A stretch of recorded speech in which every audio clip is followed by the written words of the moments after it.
আসসালামু আলাইকুম। আজকে একটি round yoke baby dress cutting করব। তো কাপড়টি দুই ভাঁজ দেওয়া আছে, লম্বায় 19, সাইডে 18।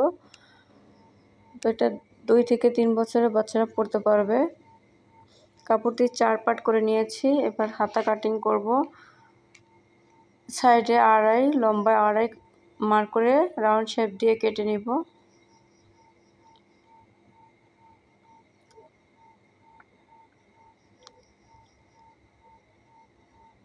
এখন ইয়োগের জন্য একটা কাপড় নিয়েছি, সাইডে 14, লম্বায় 31।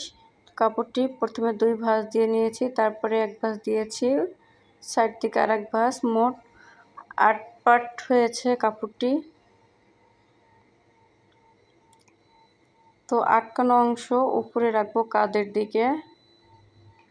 তো সাইডে 2, লম্বায় 2 বা হেলদি বাচ্চা হলে 2.5 নিলেই হবে। এখন এখান থেকে দাগ দিয়ে 3 পর্যন্ত মার্ক করব, ঘুরিয়ে ঘুরিয়ে দাগ দিয়ে নিব। এখন কাপড়টি কাটিং করব। তো কাঁধ থেকে 3 ইঞ্চি মার্ক করব 2 সাইডে।